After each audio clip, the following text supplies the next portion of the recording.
салом. Хабарҳои муҳими радиои Озодиро аз рӯзи ҷумъа 24 октябр ман Хиромон Бақозода тақдим мекунам. Мақомоти Афғонистон аз вазъи амниятӣ дар дашти Арчии вилояти Қундуз изҳори ташвиш мекунанд ва мегӯянд аксар қаламрави ин вулусволӣ зери назорати ҷангиёни Толибон гузаштааст. Мақомоти маҳаллӣ мегӯянд агар амалиёти низомӣ сурат нагирад, ин ноҳия шояд комилан зери назари Толибон гузарад. ҳоло тақрибан 85% ин вулусволӣ таҳти назорати Толибон қарор доштааст. با کمک بیشتر نیاز است.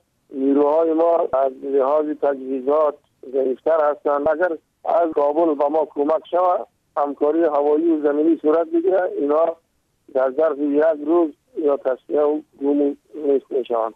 یا صاحب از چندین مملکت است تروریستایی که در وطنشان جای پا ندارن و جمع شدن در افغانستان و در امام صاحب آمدن. از تاجیکستان هم هستن، از ازبکستان هم هستن، از چچنیا هم هستن، از پاکستان هم هستن.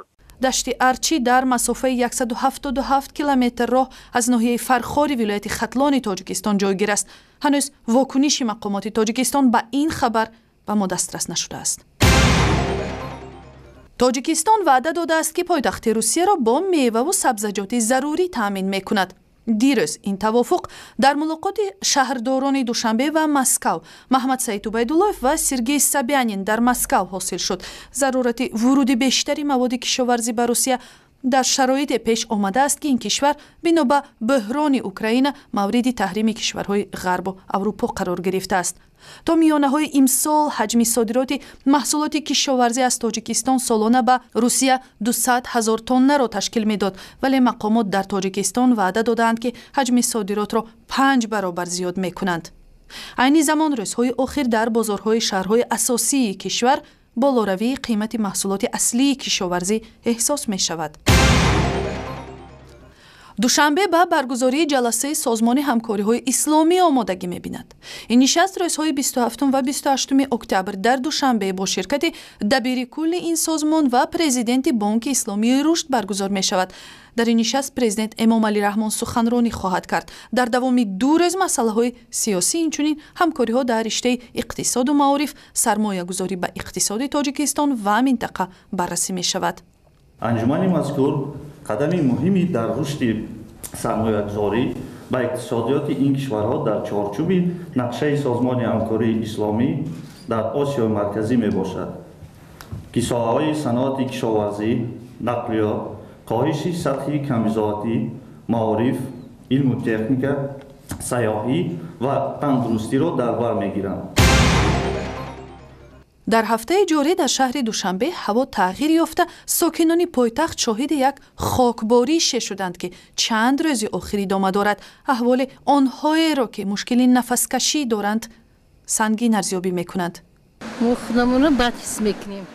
وقتی هوای خیلی زیب میشه تاونی میشیم، سرمون در میگیره، بدون استودن نمیتونیم. نه خونه برآمدیم دورو خدا برآمدیم که عصبمون ویران نشه. مرکز آب و هواسنجی پیشگویی میکند که روزهای 27 و 28 اکتبر در فضای دوشنبه باران میبارد. احتمال باریدن برف هم در میان است.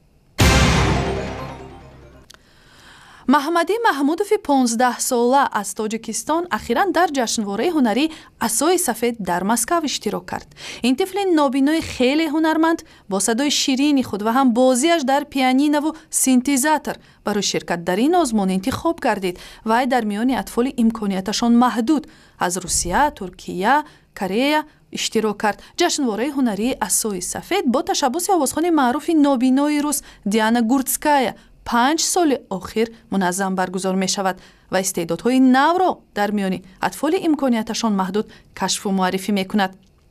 محمدی محمودوف امروز مهمان رادیوی آزادی بود.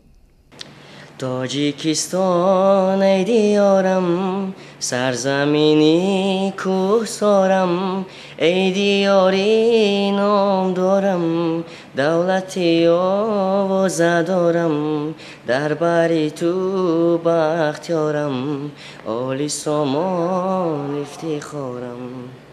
و شکل مفصل این نوار و خبرهای بیشتر را در سایت اینترنتی رادیوی آزادی، صحیفه های ما در شبکه های اجتماعی فیسبوک، توییتر، یوتیوب و هم ضمیمه رادیوی آزادی برای تلفنی همراه پیدا کنید.